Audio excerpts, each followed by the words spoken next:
taste as an example for the development of the senses.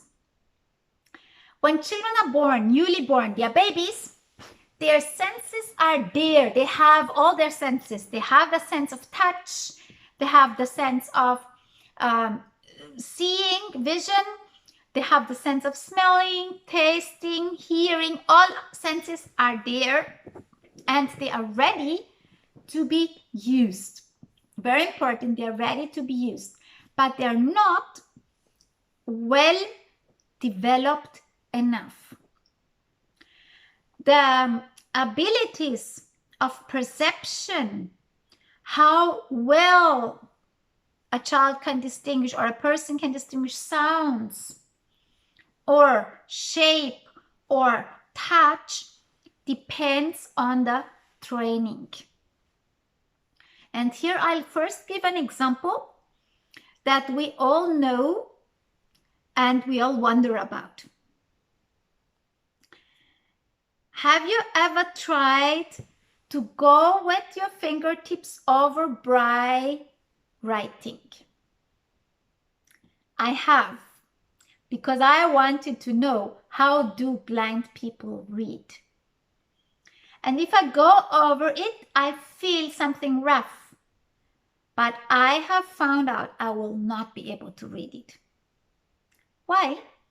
Because I'm relying on my eyes. In spite of my very strong eyeglasses, I still rely on my eyes for reading. And this is why I never trained my fingertips to be so sensitive in order to be able to read braille writing. The blind person, whether the person is born blind or is blind due to a sickness or an accident, cannot rely on his eyes for reading anymore and has to train his fingertips in order to read. If the person is doing that, he's able to do what I can't do. So training the senses really works and can bring about wonderful results. Now about the braille writing, there's something else. If a child is blind, let's say from birth, or at a very early age, the child will find it very, very easy to learn how to read and write in braille writing. Very easy. If it happens to the person later in life, it might be impossible for the person to learn it because the development of sense is already accomplished. This is why there are so many audio libraries for elderly people who lose their eyesight and they're not able anymore to develop their senses to such an extent. And this is what makes the whole issue so serious for us.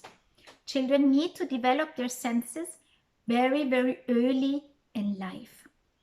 And if they develop their senses early in life, it will stay with them for life.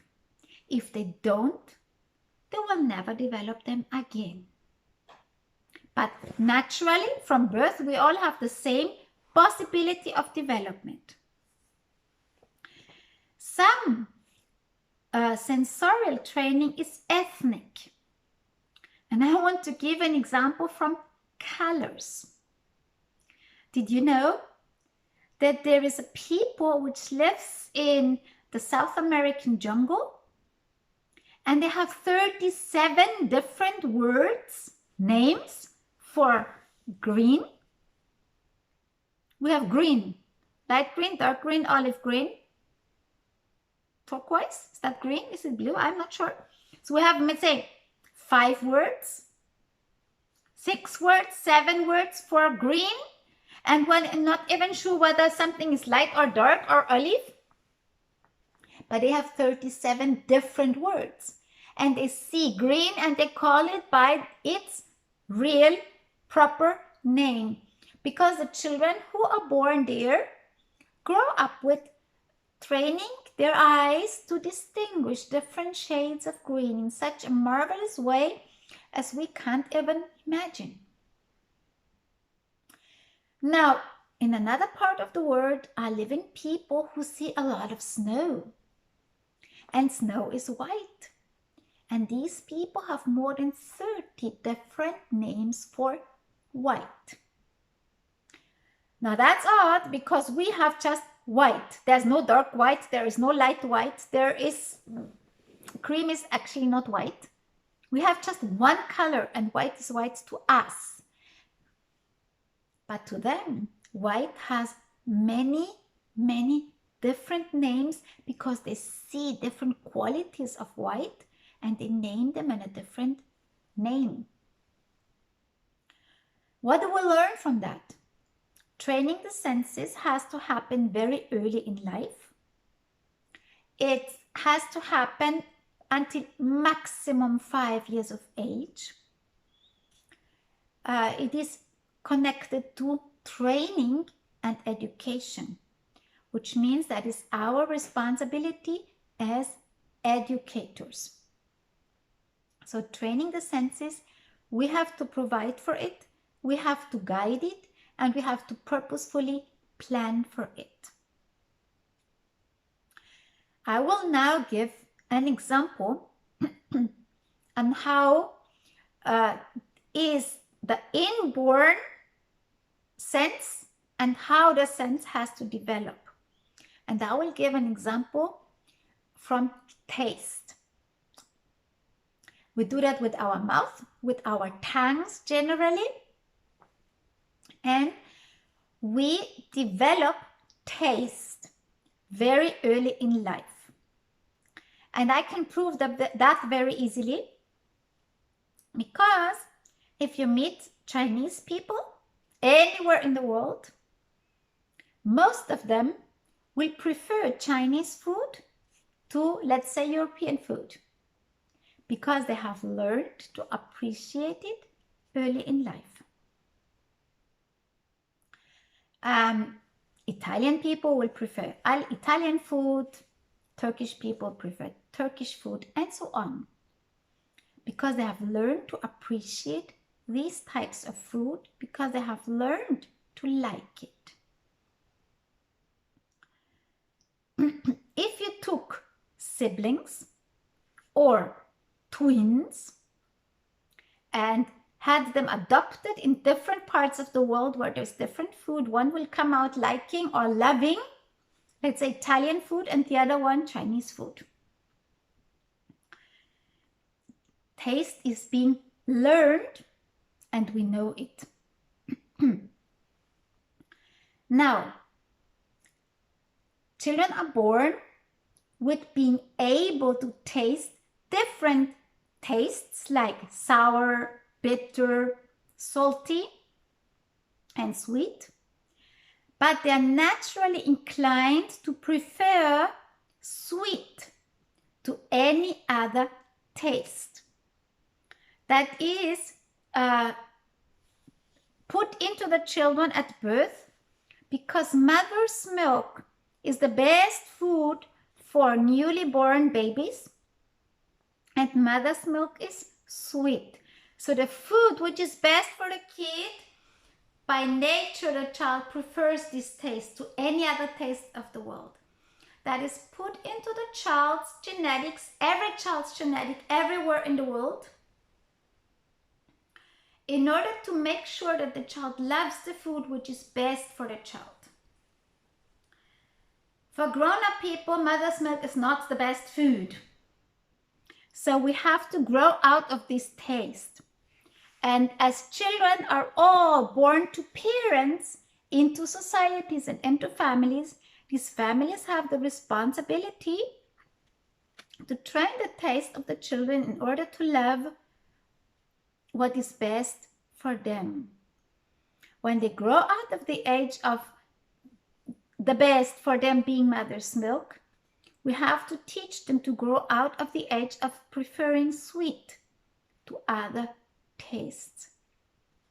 We have to teach the children to love different types of taste. Children who appreciate, who love, who enjoy different tastes of different foods, ensure to enjoy a variety of foods which will provide them with a healthy lifestyle concerning food. Because if we train children to love and enjoy different types of fruits, let's say bananas, apples, oranges, coconut, and so on, they will have enough vitamins. If again we help them to enjoy a number of different vegetables, tomatoes, paprika, cucumber, zucchini, squash, and so on, this will provide them with a lot of other nutrients and cereals and nuts and legumes. If we don't take up this responsibility, the children will go on loving sweet. Every child would in this world. And this can have very, very bad results in the life of the child, because eating more sweet than other foods is very harmful to health.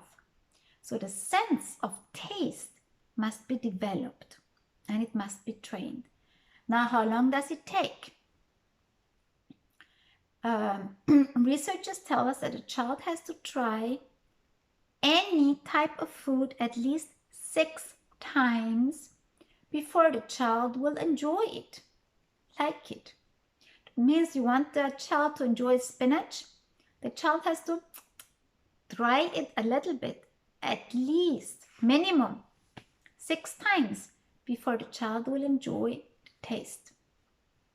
The same with bread, paprika, black bread, brown bread, whatever.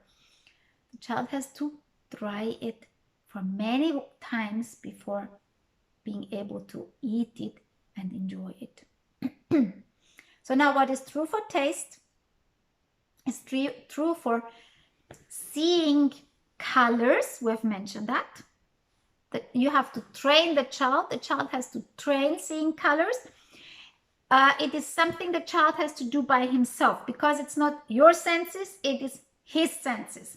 So the child has to do it. It's about seeing shapes. It's about seeing sizes, length. It's about different odors, being able to perceive odors. It's about touch, feeling the surface, different textures of surfaces.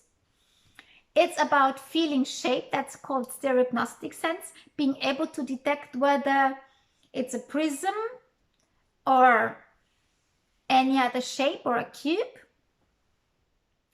It's about weight, is how heavy is it? Is this heavier? Is this heavier? This is also a sense. Pressure, how much pressure to apply, more or less. Anything which is being perceived through senses must be trained. And this is the condition for any other and all other learning later in life. What has not been in the senses will not be in the brain and cannot be learned.